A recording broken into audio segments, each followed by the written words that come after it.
तक पहुंचाने के लिए। तो लॉकडाउन को देखते हुए अब राजधानी पुलिस ने शक्ति भी बढ़ा दी है। इस वक्त हम आपको हजरतगंज चौराहे की तस्वीर दिखाएंगे, जहां पर आप देख पाएंगे कि ड्रोन से निगरानी की जा रही है। विधानसभा के इलाके से लेकर यहां पर तमाम दूसरे इलाकों तक ड्रोन के माध्यम से निगरानी की जा रही है। पुलिस लगातार नजर बनाए हुए है कि अगर कोई गली में है या फिर आसपास भीड़ इकट्ठा कर रहा है, छतों पर है, तो वहां पर उनको हिदायत दी जा सके, वहां से उनको हटाया जा सके। ये सख्ती दिखाई जा रही है पुलिस की तरफ से, क्योंकि शुरुआत में हमने देखा था कि लॉकडाउन के बावजूद लोग लापरवाही बरत रहे थे, लेकिन फिलहाल अब ऐसा ना होने पाए, यह सुनिश्चित किया जा रहा है लखनऊ में। लॉकडाउन का पूरी सख्ती से पालन किया जा रहा है। इस समय हम हजरतगंज चौराहे पर आप देख सकते हैं, यहाँ ड्रोन से भी निगरानी की जा रही है। इसे काफी दूर तक ले जाया जाता है। चौराहे के चारों तरफ से जो गलियां हैं वहां पर इस ड्रोन को ले जाया जाता है। ड्रोन के माध्यम से बाकायदा निगरानी की जा रही है। इसमें बहुत सारी मदद पुलिस फोर्स को मिलती है। कोई गली से निकल रहा है, कोई सड़क की तरफ निकल रहा है, कोई जा रहा है, तो ये ड्रोन उनको बाकायदा ट्रेस करता। आप देख सकते हैं कि ये विधानसभा को जाने वाला रास्ता है, ये पूरी तरह से सील कर दिया गया है। जो मुख्यमंत्री दफ्तर जाता है इसे पूरी तरह से बंद कर दिया गया है। राजभवन को जाने वाले रास्ते पर बैरिकेडिंग लगा दी गई है। अब ड्रोन के जरिए भी पूरी तरह से निगरानी कर रही। जो भी लोग आ जा रहे हैं, पुलिस प्रशासन के लोग उनकी चेकिंग कर रहे हैं, उनके कार्ड्स देख रहे हैं, फिर उनको यहां से जाने दिया जा रहा है। यानी ड्रोन के जरिए भी लॉकडाउन के समय पुलिस विभाग के लोग निगरानी कर रहे हैं और बाकायदा तैयारी कर रहे हैं। कुल मिलाकर कहा जा सकता है कि सरकार पूरी तरह से सख्ती से लॉकडाउन का पालन कराने के लिए निर्देश जारी कर दिया और खुद मुख्यमंत्री योगी आदित्यनाथ ने इस बात को कहा है कि सख्ती से लॉकडाउन का पालन कराया जाए। जो लोग शेल्टर होम में हैं उनको क्वारंटाइन किया जाए।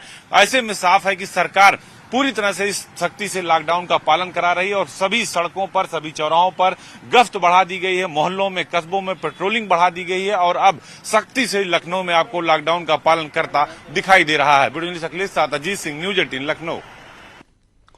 और अलग अलग शहरों से हमारे संवाददाता इस वक्त हमारे साथ लाइव भी जुड़ चुके हैं। ऋषभ त्रिपाठी लखनऊ से हमारे साथ जुड़े हुए हैं, उपेंद्र द्विवेदी वाराणसी से हमारे साथ जुड़े हुए हैं, उमेश श्रीवास्तव मेरठ से हमारे साथ जुड़े हुए हैं, अमित सिंह हमारे साथ नोएडा से जुड़े हुए हैं। उमेश, मैं पहले आपके पास ही आऊँगा, क्या हालात हैं आज मेरठ में? क्या लॉकडाउन का वहाँ पर पालन हो रहा है सख्ती से, या किसी प्रकार की कोई लापरवाही देखने को मिल रही है?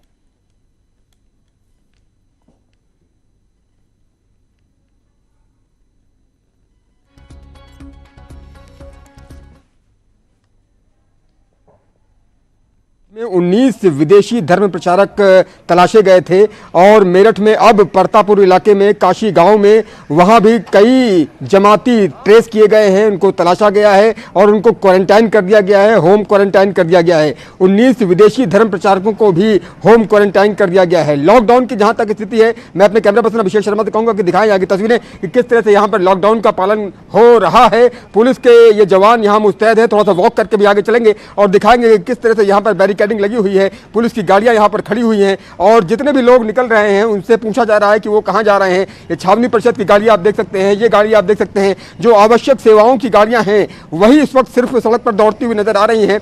हालांकि इस वक्त 11 बजे तक तकरीबन, क्योंकि राशन मिलता है, सब्जी मंडी, और यहाँ पर सब्जी लेने के लिए या राशन लेने के लिए लोगों की भीड़ जरूर उमड़ती है। यहाँ पर देखिए सीओ की गाड़ी यहाँ पर खड़ी हुई है और जितने भी लोग यहाँ गुजर रहे हैं लॉकडाउन का पालन करवाने के लिए पुलिस उनसे कह रही है। और ये सन्नाटा भी दिखाई अभिषेक कि किस तरह से दूर दूर तक सिर्फ और सिर्फ ये खाली सड़क दिखाई दे रही है। तो मेरठ में लॉकडाउन का अच्छा खासा असर देखने को मिल रहा है, लेकिन जरूरत इस बात की है कि लोग वाराणसी में क्या हालात हैं वो भी जान लेते हैं। उपेंद्र वहां से हमारे साथ जुड़े हुए हैं, क्या अपडेट है उपेंद्र आपके पास? कैसी तस्वीर देख पा रहे हैं आप? बिल्कुल, देखिए लॉकडाउन को लेकर यहाँ पर पुलिस पूरी तरीके से अलर्ट, प्रशासन उसका असर भी दिख रहा है। सिर्फ जो है इक्का दुक्का जो गाड़ियां हैं वो दिख रही हैं, क्योंकि अब 11 बजे तक एक ढिलाई होती है राशन, सब्जी, दूध के लिए। और बात करें, चूंकि कल जो सबसे बड़ा मसला था तबलीगी जमात का, उसको लेकर पूर्वांचल से करीब 3 दर्जन लोग शामिल हुए थे। बनारस से 8, भदोही से 1, आजमगढ़ से 5, तो ऐसे उन लोगों के फोन ट्रेस किए गए हैं। 4 लोगों से, इस वक्त की बड़ी खबर यह है कि 4 लोगों से पुलिस की बात हुई है जो दिल्ली में ही है। फिलहाल जितने भी लोग वहां पर गए थे वो वापस नहीं लौटे हैं। उनके घर के आसपास चौकसी बढ़ा दी गई है और अलर्ट बढ़ा दिया गया। और उनको जहां पे भी पुलिस और प्रशासन को यह सूचना मिल रही कि उनके होने का अनुमान हो सकता है, वहां छापेमारी की जा सकती है। इस वक्त रोहनिया से 2 लोग पकड़े गए हैं। हालांकि उनके बारे में अफवाह थी कि वो उस जमात के थे, लेकिन वो सिर्फ दिल्ली से आए थे, वहां पर एक दरगाह के पास रुके हुए थे। फिलहाल पुलिस ने उनको लेकर दीनदयाल हॉस्पिटल पहुंच गई है, खुद एसपी ने निर्देश दिए थे, जिसके बाद उनकी अब जांच हो रही है। तो फिलहाल जितने भी लोग पूर्वी यूपी से जमात में शामिल हुए थे उन पर सब पर वाराणसी जो उनके एडीजी ब्रजभूषण और आईजी विजय सिंह किंग मीना ने आदेश जारी किया है ताकि उनके घर के आसपास अलर्ट हो। साफ तौर पर कह दिया है कि अगर वो घर पर आए तो पहली सूचना पुलिस को दी जाए, अगर ऐसी सूचना नहीं दी जा सकती तो घर वालों के खिलाफ भी कार्रवाई की जाएगी। और सबके नंबर फिलहाल ट्रेस किए जा रहे हैं। जो अब तक लोकेशन मिली है ट्रेसिंग की वो फिलहाल यूपी के बाहर है। तो ऐसे में जो सबसे बड़ा अलर्ट था कल जमात को लेकर, उस पर लेकर लगातार पुलिस अलर्ट बनी हुई है। और बात करें अगर जो है लॉकडाउन के आज के दिन की, तो आज भी सुबह की तरह जो है आमतौर पर जो इसेंशियल सर्विस थी उनको लेकर जो है पुलिस ने थोड़ी ढिलाई बरती, लोगों ने दूध सब्जी ली। और जो कालाबाजारी को लेकर खुद डीएम एसएसपी उस पर लगाम लगाई जा रही है। ऋषभ मणि हमारे साथ लखनऊ से जुड़े हुए हैं। ऋषभ, क्या तस्वीर, क्या जानकारी है आपके पास?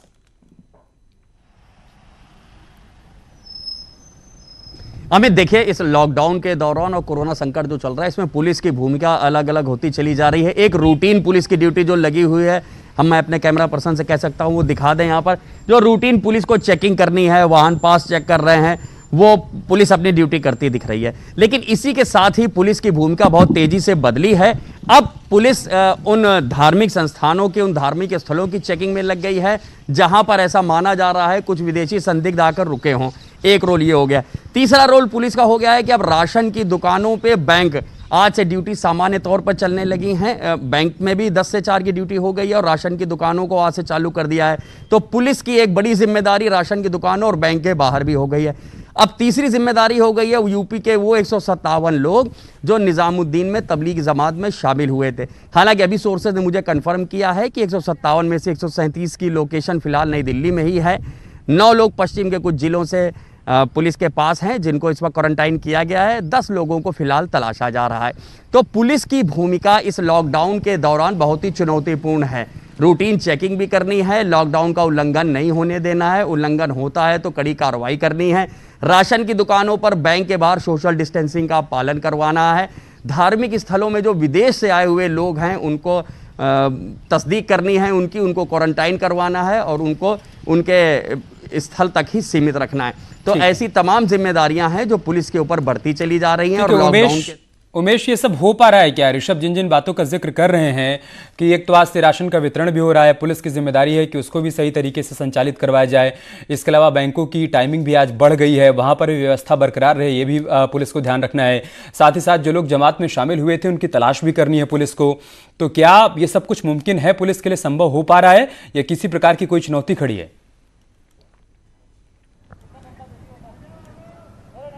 जी हाँ, देखिए, अभी एक राशन की दुकान से होकर मैं लौटा हूँ, सरकारी सस्ते गल्ले की दुकान से होकर मैं लौटा हूँ और यहाँ की तस्वीर बेहद चिंताजनक है क्योंकि यहाँ सोशल डिस्टेंसिंग की धज्जियाँ यहाँ उड़ाई जा रही हैं। लोग दूर दूर नहीं खड़े हुए हैं, बिल्कुल सट के खड़े हुए हैं, पास पास खड़े हुए हैं, अपनी बारी का इंतजार कर रहे हैं। तो पुलिस के लिए एक ये बड़ी चुनौती है कि राशन की दुकानों में सोशल डिस्टेंसिंग कैसे फॉलो कराया जाए। और जैसा कि अनामिका कुछ देर पहले बता रही थी कि किस तरह से राशन की दुकानों में जो मशीन है वो मशीन काम नहीं कर रही है और सर्वर की बात कही जा रही है। तो लोगों की एक लंबी भीड़ राशन की दुकानों में जुट गई है। पहली समस्या पुलिस के सामने ये है कि कैसे वो राशन की दुकानों में सोशल डिस्टेंसिंग को फॉलो कराए और कैसे वहां पर नियमों की धज्जियां न उड़ें। वहां साबुन की भी व्यवस्था होनी चाहिए, वहां सैनिटाइजर की भी व्यवस्था होनी चाहिए।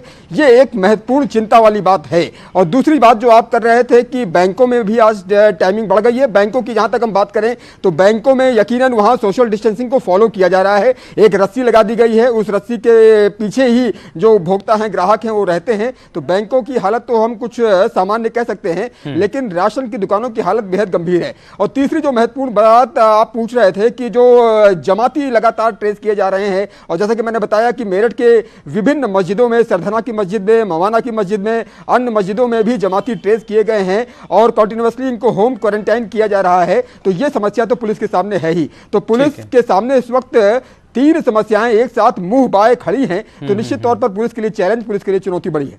जी, बहुत शुक्रिया आप तीनों का हमारे साथ जुड़ने के लिए, तमाम जानकारी हम तक पहुंचाने के लिए।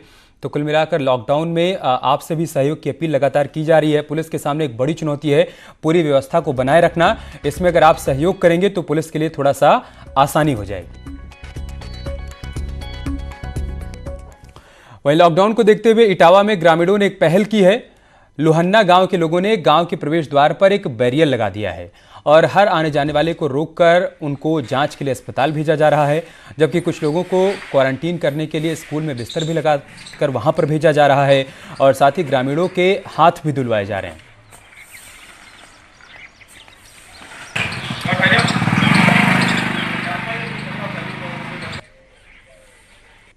जो जब से ये पलायन हुआ, महामारी फैली है कोरोना वायरस की, इसकी अफवाह जब से उड़ी है तो लोग अपने अपने घरों को भाग रहे हैं।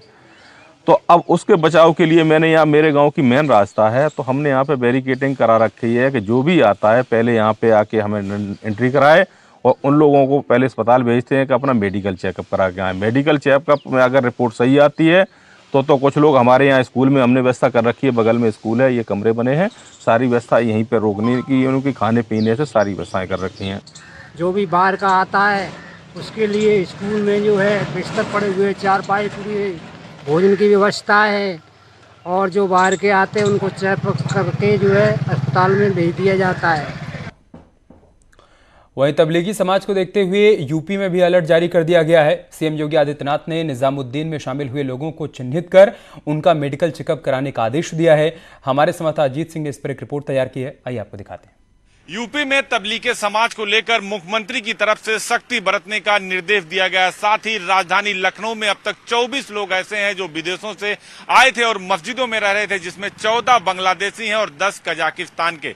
इसके अलावा तबलीगी समाज के 18 लोग ऐसे थे जिन्हें, जो लखनऊ के थे, उनको ट्रेस किया जा रहा, उनको चिन्हित किया जा रहा। कानपुर में इसके अलावा 22 लोग हैं जिन्हें क्वारंटाइन कराया गया। मेरठ में उनकी तलाश की जा रही है। आगरा में जो लोग भाग रहे थे उन्हें पुलिस ने पकड़कर क्वारंटाइन करा दिया है। यानी पूरे यूपी में ऐसे लोगों को चिन्हित किया जा रहा है जो तबलीगी समाज से जुड़े लोग थे, या तो दिल्ली के मरकज में शामिल हुए थे या फिर उनके कोई संबंध थे। जौनपुर में भी ऐसे लोगों के नाम सामने आए जिनको लेकर पुलिस प्रशासन ने पूरी सख्ती बरती। हालांकि आज राजधानी लखनऊ पर काफी सख्ती दिखाई दे रही। पूरे के पूरे जो रास्ते हैं वो पूरे के पूरे बैरिकेड कर दिए गए हैं, लेकिन मरकज और तबलीगी समाज को लेकर सरकार की तरफ से अलर्ट है। मुख्यमंत्री ने लगातार कल वीडियो कॉन्फ्रेंसिंग कर सभी जिलाधिकारियों को बताया है कि कोई लापरवाही हुई तो कार्रवाई की जाएगी और सभी लोगों को चिन्हित किया जा रहा है जिससे कोई भी व्यक्ति बचे ना, सबको क्वारंटाइन कराया जाए और कोरोना वायरस से बचा जा सके। हालांकि मुख्यमंत्री की तरफ से आज से यूपी के लाखों लोगों को खाद्यान्न निःशुल्क वितरण किया जा रहा है, लेकिन तबलीगी समाज इस वक्त सबसे बड़ी मुश्किल है लखनऊ के लिए और देश के लिए कि आखिर कैसे इन लोगों को चिन्हित किया जाए जो मरकज में शामिल हुए थे। हालांकि सरकार ने ज्यादातर लोगों को चिन्हित कर लिया और उन्हें क्वारंटाइन कर रही है और जो तबलीगी समाज से जुड़े लोग हैं उनकी भी पहचान की जा रही है और क्वारंटाइन किया जा रहा है। साथ ही यूपी के आधा दर्जन जिलों में इनकी गिरफ्तारी के लिए, इनको पकड़ने के लिए, चिन्हित करने के लिए स्वास्थ्य विभाग के साथ साथ पुलिस की टीमें भी लगातार काम कर रही हैं। वीडियो जर्नलिस्ट अखिलेश के साथ अजीत सिंह, न्यूज 18 लखनऊ। और चलिए इसके साथ इस बुलेटिन में इतना ही, लेकिन खबरें जारी हैं, आप बने रहिए हमारे साथ। नमस्कार।